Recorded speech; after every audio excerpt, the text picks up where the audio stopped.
I didn't even have time to process what I'd just seen on my parents' faces before the knock echoed through the house. Three slow, deliberate knocks, like whoever was on the other side already knew they were interrupting something explosive. I froze. My parents exchanged another look, and my gut twisted.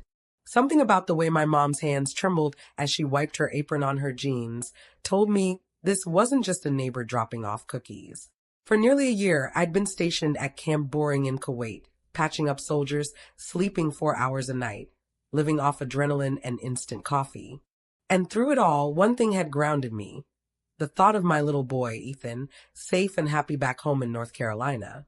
Every month, like clockwork, I'd wired $3,000 to my parents' account. My mom had even texted me updates, photos of Ethan's new shoes, receipts from school trips, little messages saying, "He's growing so fast, honey." But when I asked Ethan tonight if the money had been enough, he just stared at me, confused. "What money?" he'd said, his big brown eyes wide with innocence. That was when my world tilted. Now, as the knock came again, harder this time, I could feel my heartbeat in my throat. My dad shifted in his chair, his jaw clenched so tight I could see the vein pulsing in his temple. "I'll get it," he muttered, standing up.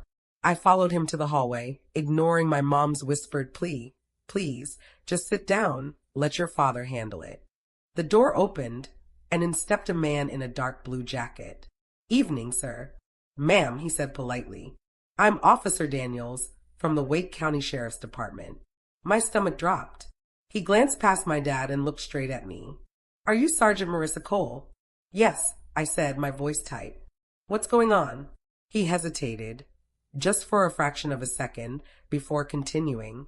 "Ma'am, I'm here regarding a report filed by your parents several months ago. It concerns financial irregularities and custody matters involving your son, Ethan." My breath caught. "What?" Behind me, my mom whispered, "Oh, God." Officer Daniels continued, his tone careful. "We received documentation that funds you sent overseas were misappropriated. I can't discuss full details here, but you'll need to come down to the station tomorrow morning to review the report." I turned slowly toward my parents. "Misappropriated?" I repeated, my voice low. "You mean stolen?" Neither of them spoke. My dad stared at the floor. My mom's eyes glistened with tears she wasn't letting fall. The officer cleared his throat. "I'll leave you to it. We'll expect you at the station at 9. Then he handed me a folded envelope, official looking, sealed with a county stamp, and walked out into the cold December night.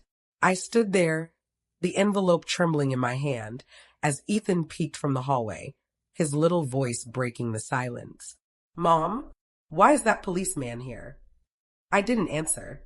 I couldn't, because deep down I already knew. Whatever was in that envelope was about to destroy the fragile picture I'd been holding onto for months. If you've ever come home expecting warmth and found betrayal instead, you know that silence can feel louder than any scream.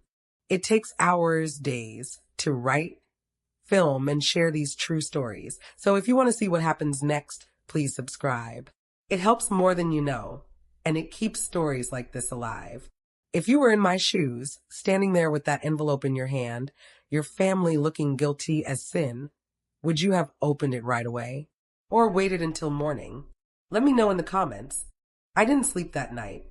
The envelope sat on the kitchen table like a live grenade, silent, but promising destruction the moment I opened it. The clock ticked past midnight. Ethan had fallen asleep curled up on the couch beside me, clutching his stuffed dinosaur. My parents had retreated to their room hours ago, though I could still hear muffled whispers through the thin walls. Every instinct I had, the same gut that had saved me more than once overseas, was screaming that whatever I was about to read, I wouldn't be the same after. Finally, I broke the seal. Inside was a neatly folded report stamped by the Wake County Sheriff's Office. My name was listed as the complainant, except I'd never filed a complaint. Under summary of incident, the words punched through the fog of exhaustion. Funds wired by Sergeant Marissa Cole, totaling $33,000 over 11 months, were reported as misdirected. The receiving parties, Thomas and Lillian Cole, claimed to have transferred said funds to a secondary caretaker for expenses related to minor child, Ethan Cole. The alleged caretaker cannot be identified. Case status, pending verification. A caretaker? I felt my pulse in my fingertips. My parents had told me they were the caretakers. No one else. Every message, every update had come from their phones. So who the hell was this secondary caretaker? I flipped to the last page and froze. There, attached to the report, was a scanned signature. Mine. Or at least, it was supposed to be. It was shaky, uneven, the kind of forgery someone might do while staring at a picture instead of a memory. They'd used my signature to authorize temporary guardianship of Ethan while I was recovering from PTSD and unfit for parental duties. My hand started to tremble. PTSD? I'd had a few rough nights, sure, but I wasn't broken. And I sure as hell hadn't declared myself unfit to raise my son. The betrayal hit harder than any mortar blast I'd heard overseas. When I finally walked to my parents' room, I didn't knock. The door creaked open, and there they were, my dad sitting on the edge of the bed, head in his hands, my mom beside him, her face blotchy from crying. Who forged my signature? I asked quietly. Neither of them answered. Was it both of you? My dad finally looked up, eyes bloodshot. You don't understand, Marissa, he rasped. You were gone. He needed stability. You thought you could steal my money and make me out to be unstable? I snapped. My voice cracked halfway through, but I didn't care. You thought you could erase me from my own son's life. My mom broke down then, sobbing into her hands. We didn't spend it all, she said between gasps. Some went to the mortgage, some to your father's medical bills. I stepped back, like her words were physical blows. All those months, when I thought I was taking care of them, they'd been using me. Using Ethan. Using my absence. I didn't yell. Not once. I just walked to the doorway, turned to face them, and said the calmest words I've ever spoken. You're going to regret every dollar you stole from me. Then I left. I packed Ethan's bag, carried him to the car still half asleep, and drove through the icy Carolina night until the sunrise hit the windshield. I didn't even know where I was going, but I knew one thing for sure. I wasn't coming back. By the time the sun rose over Raleigh, I'd pulled into a rest stop and watched Ethan sleep in the rearview mirror. His small hand twitched as he dreamed. My heart ached. I'd been betrayed, yes, but I wasn't powerless. That morning, sitting in that car with coffee gone cold and eyes burning from exhaustion, I made a promise. I'd get every cent back. And when I did, they'd lose something money could never buy. The trust they'd shattered. That was the moment I stopped being a victim and became something else entirely. Someone patient. Someone quiet. Someone ready to plan. It takes days to write, polish, and record each of these real-life chapters. The first few days after leaving my parents' house were a blur of exhaustion, caffeine, and raw disbelief. I stayed at a small motel just outside Fayetteville, the kind of place that smelled faintly of cleaning products and fried food, with thin curtains that couldn't quite block out the neon glow from the sign outside. Every night, after Ethan fell asleep, I sat at the small round table in the corner with my laptop and a notebook, trying to make sense of everything. The betrayal sat heavy in my chest, but beneath the ache was something sharper. Focus. I'd learned a long time ago that when everything falls apart, you don't cry about it. You assess. You plan. You move. The first step was to get my financial records. I logged into my military pay account and scrolled through months of transfers, each one exactly $3,000, wired to my parents' joint account. Then I checked my emails. There were confirmation receipts. But what caught my attention was one line buried in a message from my mother. We had to transfer some of the funds to a caregiver service temporarily, but it's all for Ethan. That was the first breadcrumb. I highlighted it, printed it, and added it to a growing folder labeled evidence. I wasn't sure yet what I'd do with it, but I knew I needed proof. Emotional betrayal didn't hold up in court, but documents did. By the third day, I'd found a small rental house on the outskirts of Raleigh, near a park where Ethan could play. The landlord didn't ask many questions, and I didn't offer any answers. All I told him was that I was back from deployment and needed a quiet place to regroup. The first night in that house, Ethan helped me unpack boxes, humming to himself while I tried to figure out how to rebuild a life from scratch. He didn't ask about his grandparents, though I could tell he missed them. I didn't want to poison his memories, not yet. He was only 7. He deserved some innocence left. Once we were settled, I called the bank. The woman on the other end of the line sounded apologetic as she explained the limits of what they could tell me. The account holder would have to authorize access to their transactions, ma'am, she said. I could practically hear her typing. Unless you can provide proof of fraud or a legal claim. I thanked her and hung up, biting back frustration. Proof of fraud. That was the key. I had to show that my parents had used the funds for themselves, not for Ethan's care. But to do that, I needed someone on the inside, someone who knew how to trace paper trails. That's when I remembered Corporal Ruiz. Back in Kuwait, he'd handle financial verifications for deployed personnel, cross-checking dependent pay, allowances, and family stipends. I still had his contact saved. It felt strange calling him after months of silence, but when he picked up, his voice was warm. Cole, you made it back, huh? I smiled despite myself. Yeah, made it back. Ruiz, I need your help with something sensitive. There was a pause on the other end. Go on. I explained, briefly but clearly, what had happened, the transfers, the forgery, the supposed caretaker. He didn't interrupt once. When I finished, he whistled low. Damn, that's cold, he said. Family did that? Yeah. All right, he said finally. Send me the bank info you used for the transfers. I'll see what I can find from my end.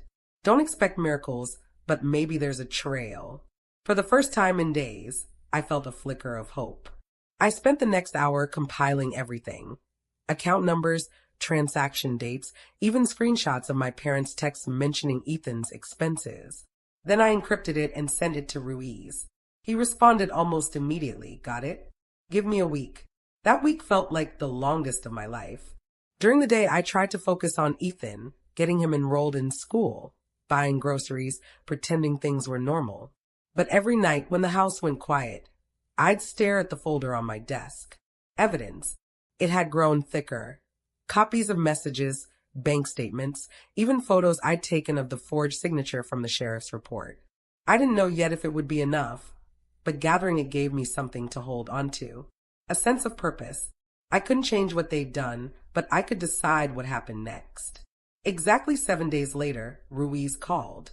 Cole, he said, his voice tight, all business. You were right. The money's been getting rerouted. My pulse kicked up. Where? Through your parents' account to a secondary checking account under your mother's name, then split into smaller transfers to something listed as Care Home NC. Is that a real care home? I asked. Not exactly. It's registered under a P.O. box in Durham, no listed staff or services. Looks like a shell business. Probably something your folks set up to make it look legit. My throat went dry. So, they built a fake company to launder the money. Pretty much. And here's the kicker, he continued. The last few transfers from that account went toward payments to a local credit union in your dad's name. Looks like a mortgage payoff. I closed my eyes. They used my deployment money to pay off their house. Ruiz was silent for a moment. You want my advice, he said. Don't confront them yet. Build your case. If they forged your signature and filed false guardianship papers, that's serious. You could have them charged. I nodded slowly, even though he couldn't see me. Yeah, I said. That's the plan. After we hung up, I sat there for a long time, staring at the papers spread across the table. The anger wasn't loud anymore. It was cold, methodical, like a heartbeat that had learned to whisper instead of shout. I started drafting a timeline. Each transfer, each text, each lie. I labeled everything by date, cross-referenced it, and built what looked like a professional report. Then I made 2 copies, one for me, one to send later. I didn't know to whom yet, but I'd find out. By the end of the week, I had something solid. It wasn't just a pile of anger and suspicion. It was evidence. Real, tangible, undeniable evidence. And yet, the more I gathered, the more one question ate at me. Why? Why had they done it? They didn't need the money that badly. My father's pension covered most of their expenses. My mother still worked part-time at the hospital. Was it greed? Control? Some twisted attempt to keep me dependent? The question kept looping in my head. until I finally decided to stop guessing and start listening. So I drove back, not to the house, but to the neighborhood. I parked 2 streets over, engine off, and just watched for a while. Their lights were on, curtains drawn. I saw my dad step out to take the trash, move slower than I remembered, like the guilt had added years to his back. I didn't feel pity, just distance. The kind of cold distance that comes after realizing love isn't always safe. When I left, I wasn't angry. I was resolved. I stopped at a small printing shop on the way home and had everything bound into a single document, neat, professional, labeled Financial Discrepancy Report, Sergeant Marissa Cole. I held the finished copy in my hands, the weight of it oddly satisfying. This was my weapon, and I knew exactly when I'd use it. The timing had to be perfect. I wanted them to think they'd gotten away with it, to relax, to feel safe. Then I'd pull the rug out from under them, inch by inch. That night, I tucked Ethan into bed and sat in the dark for a while, listening to the quiet hum of the house. My phone buzzed with a message from Ruiz. Be careful who you trust with that file. He wrote, paper trails can destroy people. I stared at the message for a long time before typing back. That's the idea.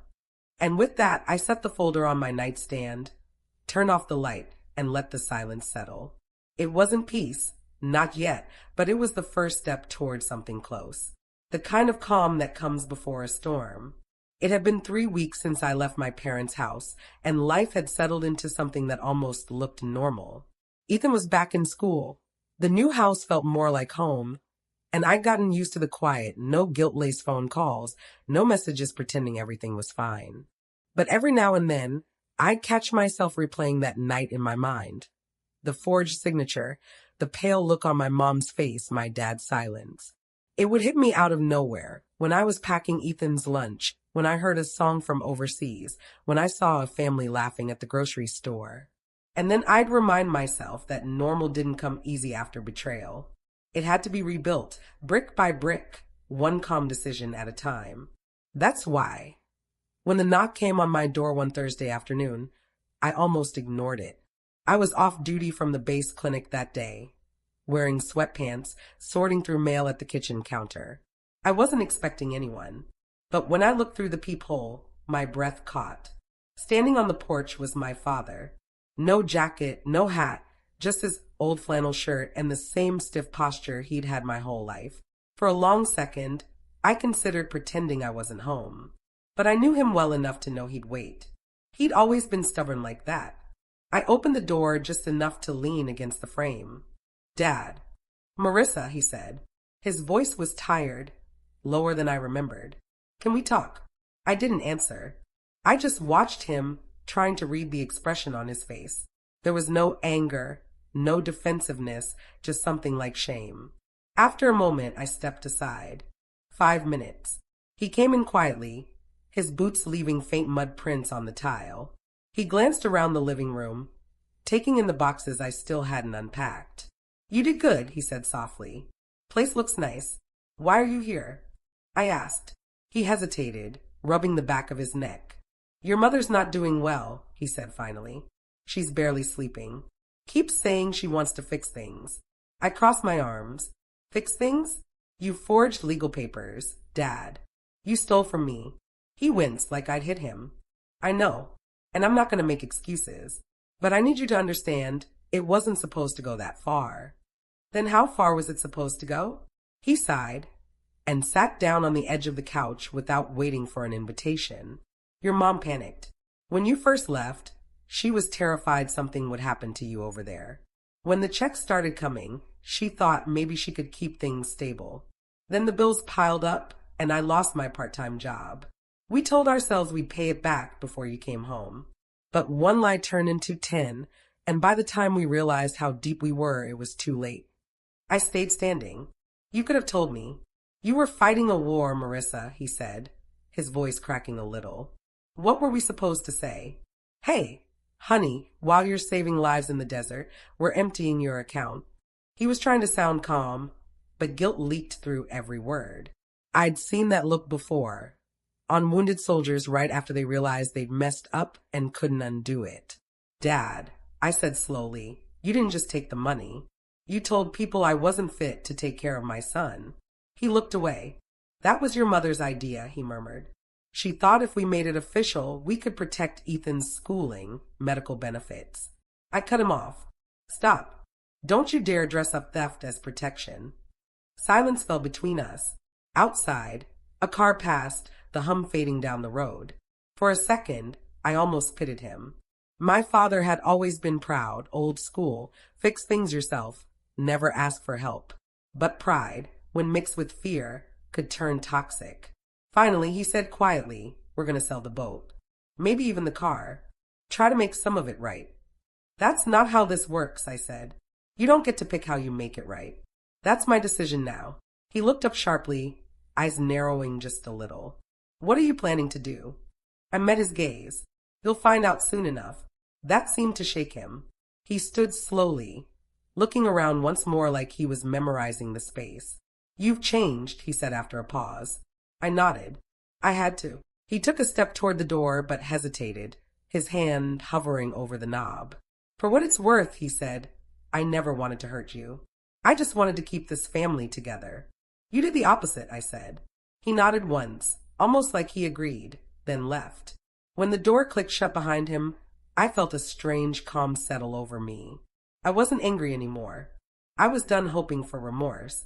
I walked to my desk, pulled open the drawer, and took out the folder, the one labeled Financial Discrepancy Report. It had grown even thicker since I'd last looked at it. I opened it and added one new note at the top. 3/15, Dad visited. Confirmed guilt. Admitted intent. After that, I emailed Corporal Ruiz. The subject line was simple, proceeding. His reply came 10 minutes later, understood.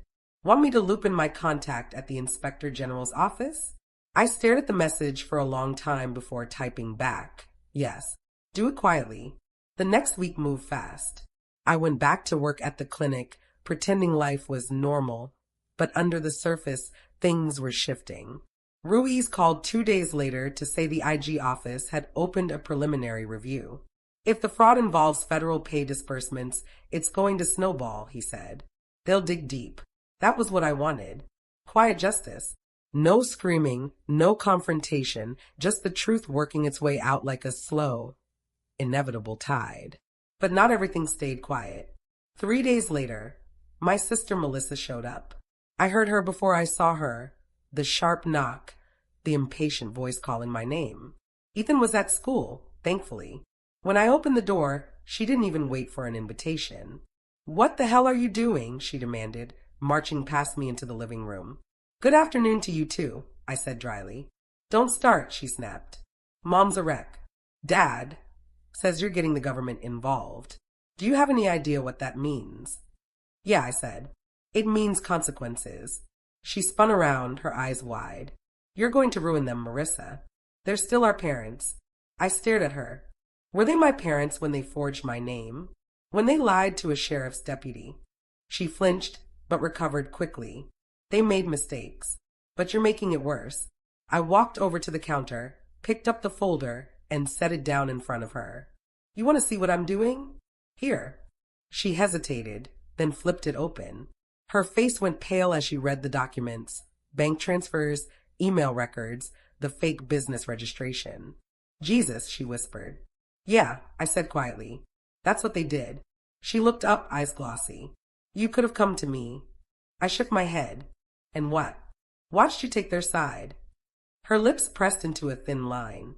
You're colder than I remember, she said finally. No, I said. I'm just done being their victim. For a long moment, neither of us spoke. Then she pushed the folder back toward me, her hand shaking. If this blows up, she said, don't say I didn't warn you. She left without another word. I stood there for a while, listening to her car start, the sound fading down the road. Then I went to the window and looked out at the trees, swaying in the wind. Somewhere inside, a small part of me still wished things could have been different, that we could have talked like a family instead of enemies. But some betrayals burned too deep for apologies to reach. That night, as the house settled and the cicadas buzzed outside, I pulled out my phone and opened a new note. I titled it The Plan, Phase 2. Under it, I typed, If the investigation starts spreading, be ready. They'll panic. That's when they'll make mistakes. I saved it, turned off the screen, and sat there in the dark for a long time, feeling the stillness stretch. I wasn't angry anymore. I wasn't even scared. I was just waiting. And waiting, I'd learned, is its own kind of power. When the first ripple hit, it didn't come from the court or the investigators. It came from Facebook. My mother had always been one of those people who treated social media like a confessional booth. Dramatic posts, vague captions, endless comments fishing for sympathy. But that Friday morning, her latest post was different. It was long, bitter, and public. When your own child turns against you after all the sacrifices you made, it began, you realize blood isn't always thicker than greed. There was no name, no direct accusation, but everyone who knew us could read between the lines. By noon, my phone was lighting up like a Christmas tree. Old family friends, church acquaintances, even people I hadn't spoken to in years were messaging me. Some offered support. Others asked questions that dripped with judgment. What happened with your mom? Did you really call the police? She sounds heartbroken. I hope it's just a misunderstanding. I didn't respond to any of them. I'd promised myself that once the truth was in motion, I wouldn't stoop to their level. Still, it hurt more than I wanted to admit. They had stolen from me, lied to me, and now they were trying to steal the narrative too. That evening, as I sat on the porch with a cup of coffee, I scrolled through the comments on her post. Dozens of people had chimed in, some offering sympathy, others trying to guess what happened. But one comment stood out, posted by someone named Linda W. Didn't she work overseas? My cousin said there was some kind of investigation. I'd keep quiet if I were you. For the first time in days, I smiled. Word was spreading faster than they could control it. I didn't need to say a thing. The truth was starting to leak through the cracks. Later that night, my father called. I let it ring twice before answering. What do you want? I asked. We need to talk, he said.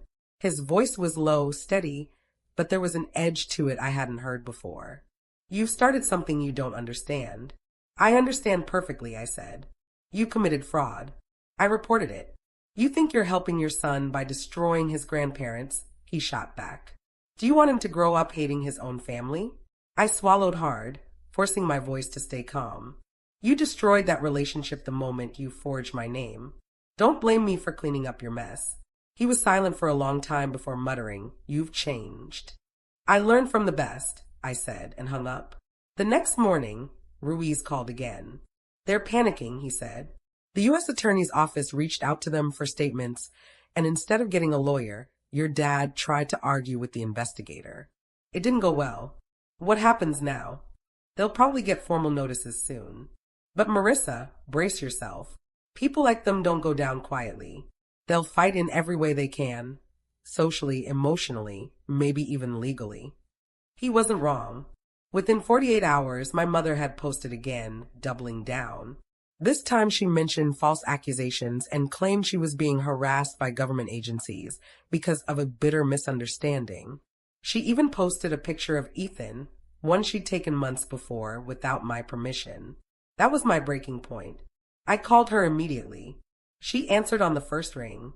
I was wondering when you'd call, she said, her voice syrupy sweet. You take that picture down, I said. Now. He's my grandson, she said. I have every right. You lost that right the second you forged my signature, I snapped. You post one more picture, and I'll add harassment to the report. For the first time, she hesitated. You wouldn't. Try me. The line went silent, and a minute later, I saw the post disappear. I should have felt relief, but all I felt was exhaustion.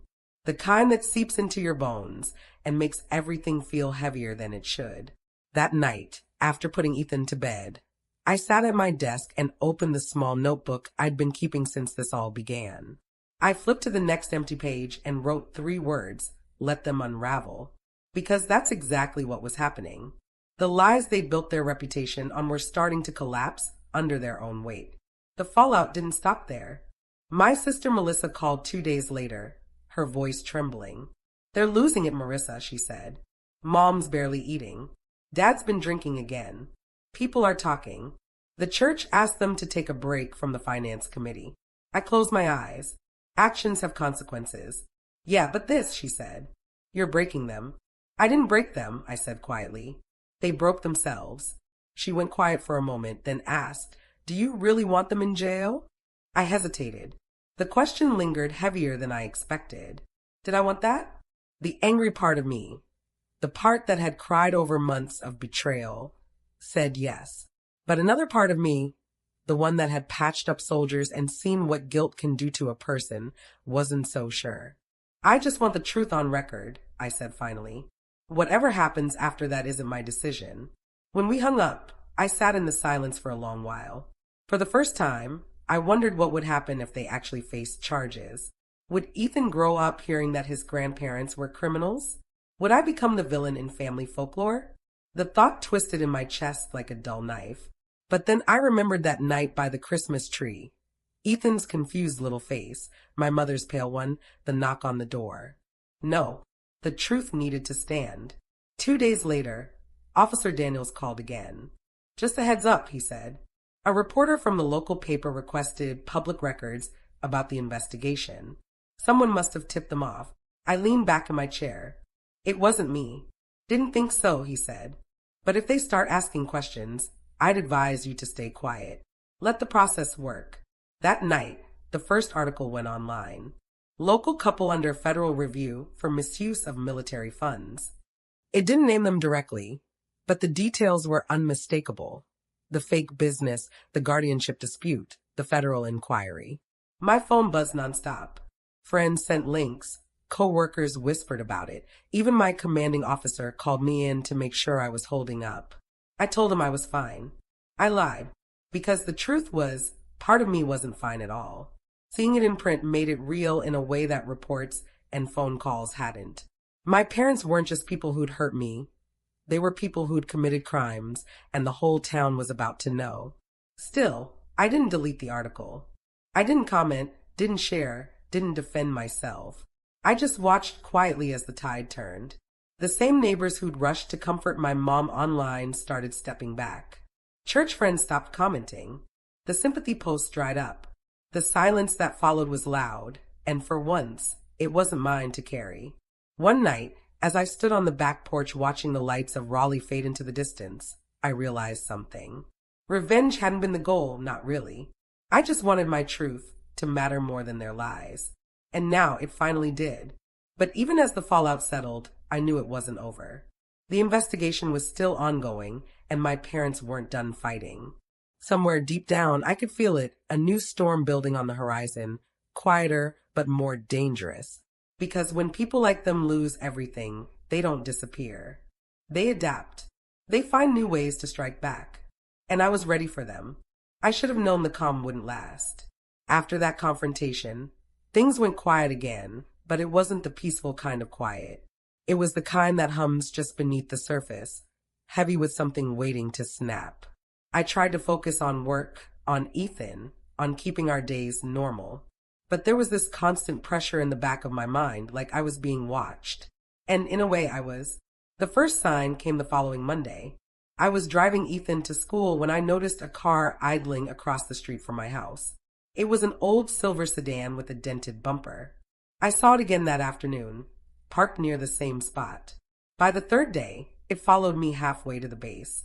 At first, I thought I was being paranoid. Deployment had a way of making you jumpy. But my instincts had kept me alive overseas, and they were screaming now. I wrote down the license plate and called Officer Daniels. It could be nothing, I said, but someone's watching my house. I'll check it out, he promised. 2 hours later, he called back. Registered to your father, he said grimly. He's not violating any restraining orders, but I'd recommend keeping records if it continues. I felt my stomach drop. So he's spying on me? Hard to prove that, Daniels said. But let me know if he approaches you directly. That night, I sat at the kitchen table staring at the blinds, half expecting headlights to sweep across them again. I didn't tell Ethan he didn't need more nightmares. I just double-checked the locks, set the alarm, and slept with my service pistol in the drawer by the bed. 2 days later, the retaliation went from subtle to personal. I arrived at work to find my locker pried open. Nothing was stolen, but someone had left a folded note on top of my scrubs. It said in messy handwriting, "You'll regret this." There was no signature, but I didn't need one. My father might have been the one behind the wheel of that sedan. But this had my mother written all over it. Emotional, vindictive, reckless. I turned the note over to the base security officer. "You think they're capable of more?" he asked. "I think they're desperate," I said. That evening, as I was making dinner, my phone rang again. It was Melissa, her voice frantic. "You need to get ahead of this," she said. "Get ahead of what?" "They're talking to a lawyer. They're going to sue you for defamation." I almost laughed. "They committed fraud, Melissa. They're being federally investigated." "What exactly are they going to claim?" "That I told the truth too loudly." She hesitated. "They're saying you leaked the story to the newspaper, that you've been spreading lies about them to your coworkers and the church." "That's insane," I said. "The story came from public records." "I know," she said. "But they're angry, Marissa. They're not thinking straight." "Let them sue," I said finally. "Every piece of evidence they try to challenge will just expose them further." After we hung up, I stood at the sink for a long time, staring out at the yard. My hands were shaking not from fear, but from fury.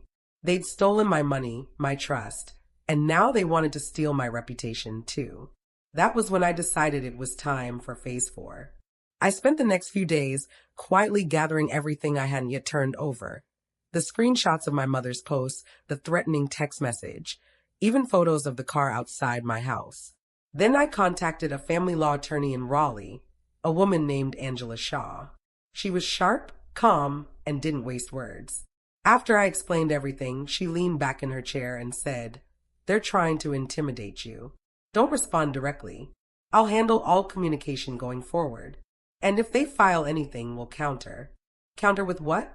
I asked. She smiled faintly. "Defamation works both ways." That weekend, I finally let myself breathe. For the first time in months, I felt like I wasn't just surviving. I was controlling the narrative again. Ethan and I spent Saturday morning baking cookies, watching cartoons, pretending like life was normal. But just when I started to believe things were settling, the next hit came. Sunday afternoon, while Ethan was playing outside, my phone buzzed with a text from an unknown number. "Check your email. You're going to regret what you did."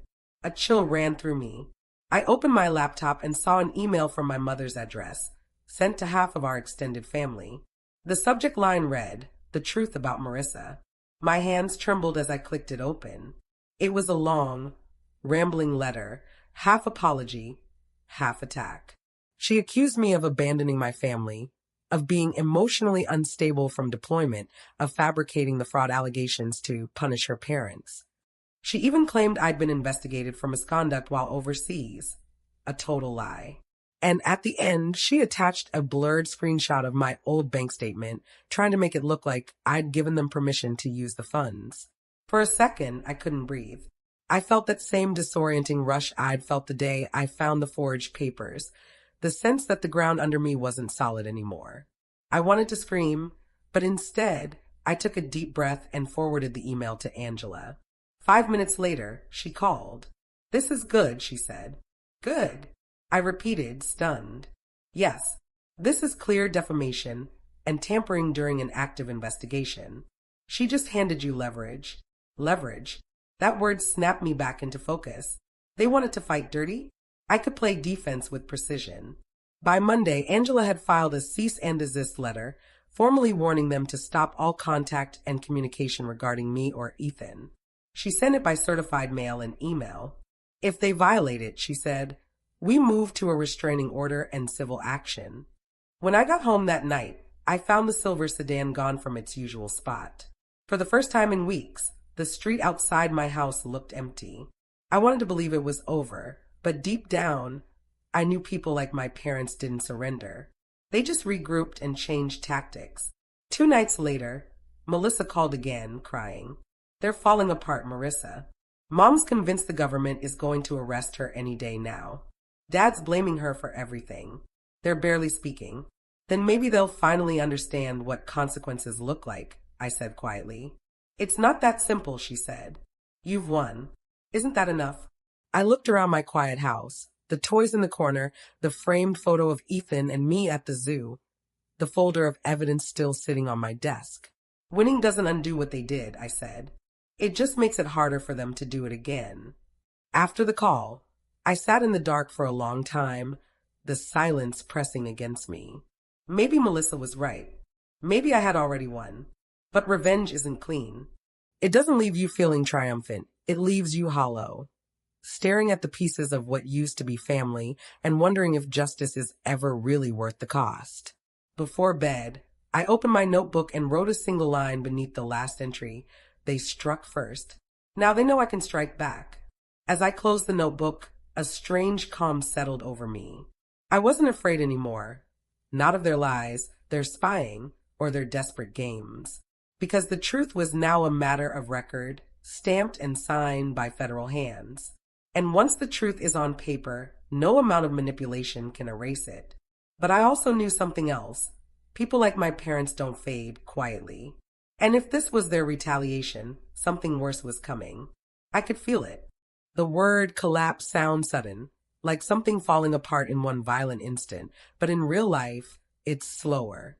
It happens piece by piece, until one day you realize the structure you've been staring at isn't standing anymore. That's how it was with my parents. Their downfall didn't arrive like a storm.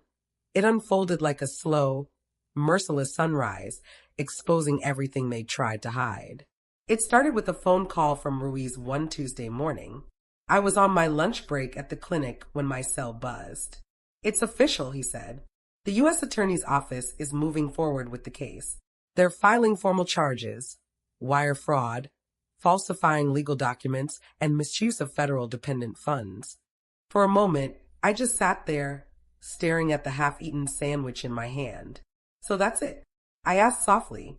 "That's it," he said. "The investigation's complete. They've got everything they need." It was what I'd been waiting to hear for months, but the words hit heavier than I expected. What happens to them now? They'll get summoned, probably arraigned within a few weeks. It's up to the court after that. "Thank you," I said quietly. After I hung up, I sat in the break room for a long time, letting the reality sink in. This was the moment I'd fought for, the moment where truth became official. And yet, it didn't feel like victory. It felt like mourning. Because in some twisted way, I was still their daughter, and part of me still wanted to believe they'd be better than this.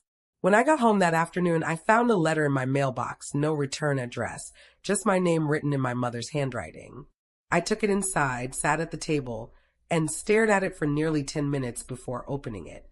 Inside was a single page, written in shaky pen. "Marissa, you've destroyed everything. Your father and I are being humiliated. Do you feel proud of yourself? We were only trying to keep the family safe. You'll regret this one day when Ethan asks why his grandparents disappeared from his life." There was no apology, no acceptance, just the same twisting of guilt she'd perfected all my life. I folded the letter once, placed it back in the envelope, and set it in my folder of evidence. Then I locked the drawer. That night, I barely slept. I kept thinking about Ethan's question from weeks ago, why Grandma hadn't called. How long before he started asking where they'd gone? How do you explain to a child that love and trust don't always live in the same house? The following week brought the next blow. My sister showed up at my door unannounced again, her face pale. "They've been served," she said. I felt my stomach tighten. When? This morning. 2 federal agents came to the house. I sat down slowly. "How did they take it?" She hesitated. Mom cried. Dad didn't say a word. He just sat at the table staring straight ahead. After they left, he went to the garage. "I think he's falling apart." For a long moment, I didn't know what to say. "You need to stay with friends," I said finally. "It's not safe to be around them right now." She nodded, her hands twisting in her lap. "He keeps blaming you," she whispered. "Says you set out to destroy them." I met her eyes. "You know that's not true." "I do," she said, tears welling up. "But they don't. And I don't think they ever will." After she left, I stood in the kitchen staring at the dark window, watching my own reflection. That was the moment it hit me. I couldn't save any of them. Not from the investigation, not from themselves, not from the consequences they built with their own hands. 2 days later, the story broke publicly. This time, it wasn't just whispers or vague posts. It was in the local news broadcast. Raleigh couple charged with federal fraud, allegedly misused military funds from deployed relative. Their names were printed in bold at the bottom of the screen. There it was, everything I'd been holding on to, everything they'd tried to hide, out in the open for everyone to see. My phone exploded again. Texts, calls, messages from people I barely remembered. I didn't answer any of them. Instead, I sat on the couch with the TV off, holding Ethan close as he played with his Legos. The hum of his quiet laughter was the only sound that grounded me. A few nights later, I got another call from Melissa. Her voice was shaking. "Dad's gone," she said. My heart skipped. "What do you mean gone?" "He left. No note, no phone.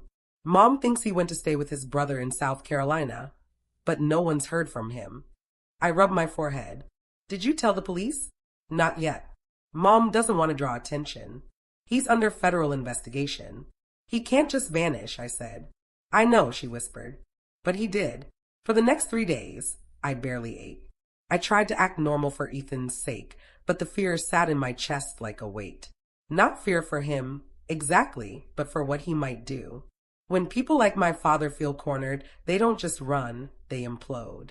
On the 4th day, my phone rang again. It was Officer Daniels. "We located your father," he said. "He checked into a motel outside Columbia, South Carolina. We've notified the marshals. He's cooperating." Relief washed over me, sharp and dizzying. "So he's okay?" "For now, yes. But Marissa, he's not in a good place mentally. His brother said he's been talking about ending things." I sat down, my hands trembling. "Is he under supervision?" "We're arranging it," he said.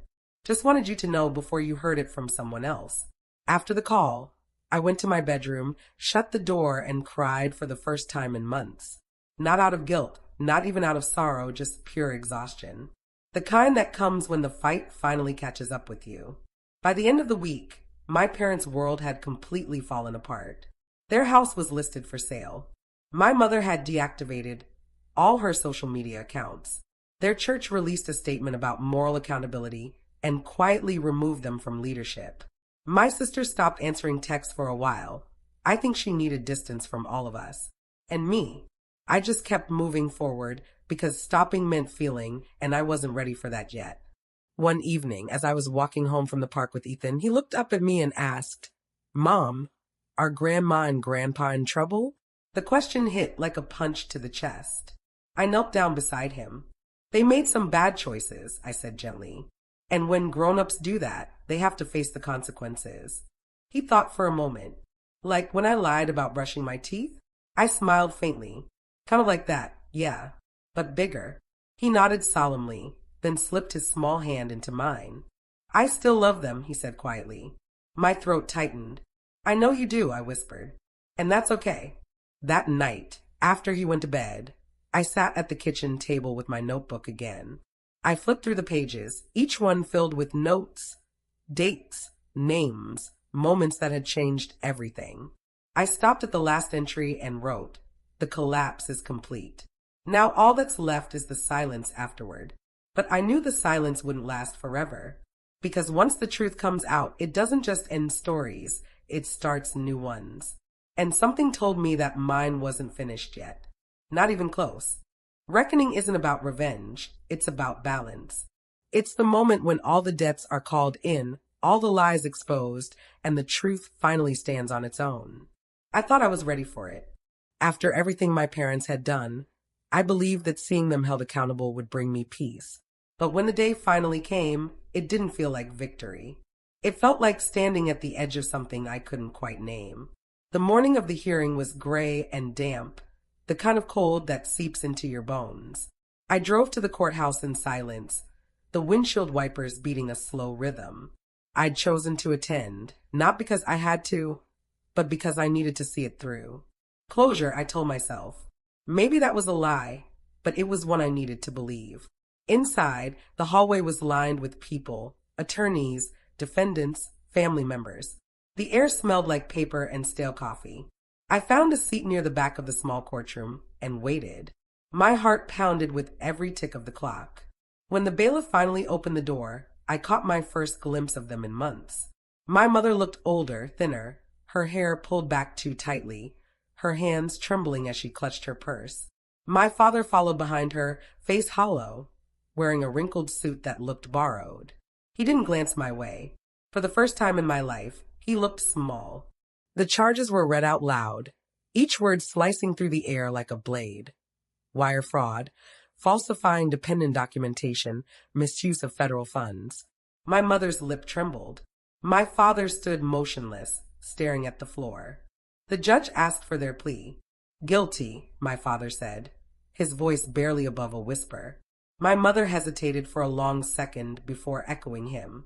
The sound of that word filled the room, and for a moment I couldn't breathe. I'd spent months waiting for accountability, and now that it was here, it felt heavy and tragic all at once. When the hearing ended, they turned to leave. My mother's eyes met mine for just a second.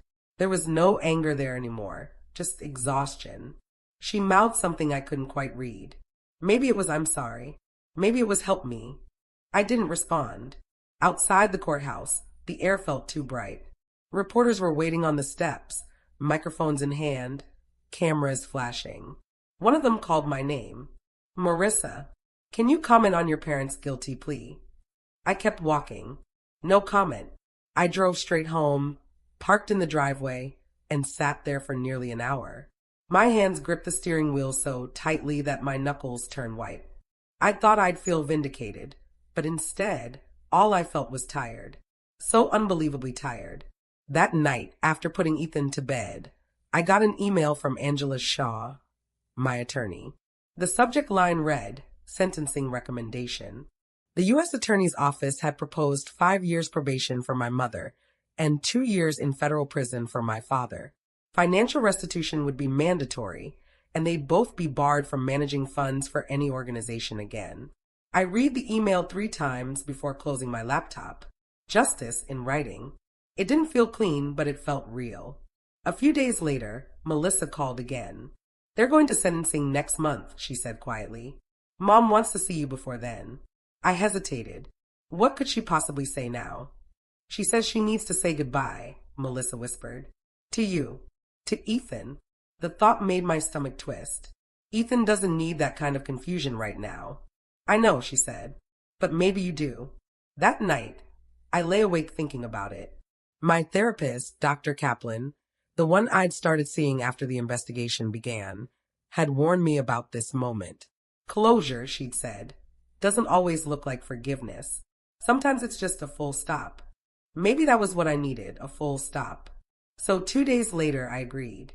I met my mother at a quiet cafe in Durham, one she used to take me to when I was a kid. She was already there when I walked in, her hands wrapped around a mug of tea, like it was the only thing keeping her grounded. "Marissa," she said softly as I sat down. I didn't answer. I just looked at her. "I don't expect you to forgive me," she said after a moment, "but I want you to know that I understand now. We took what wasn't ours. We justified it because we thought we were helping, but we weren't. We were selfish. I was selfish." Her voice cracked. "I don't want to go to prison, but I deserve whatever comes." For a long time, I said nothing. Then I took a deep breath. "You hurt me," I said quietly. "You hurt Ethan. You made me doubt everything I knew about home. And no amount of tears or explanations can erase that." She nodded slowly, her eyes glistening. "I know. But," I added, my voice steady now, "I don't want to spend the rest of my life hating you either." She looked up sharply, hope flickering across her face. "Does that mean—" "It means I'm done," I said simply. "No more anger. No more revenge. Just done." She nodded again, and for the first time in a long time, I believed her tears were real. When I stood to leave, she reached out and touched my hand. "Tell Ethan I love him," she whispered. "I will," I said, though I wasn't sure I would. Outside, the air was cool and clear. I felt lighter, not because anything had been fixed, but because I'd finally let go of the need to fix it. The reckoning wasn't just theirs, it was mine too. I'd carried so much anger, so much fear, that I'd forgotten what it felt like to breathe without it. That evening, I took Ethan to the park. He ran ahead of me, laughing, his arms outstretched like airplane wings. Watching him, I realized something. I'd spent years surviving, first overseas, then through betrayal, then through revenge. But now, for the first time, I was living. Later, after he fell asleep, I opened my notebook again. I turned to a blank page and wrote, "The reckoning is over." The truth cost me everything, but it gave me peace. And for once, I didn't feel the need to write anything more.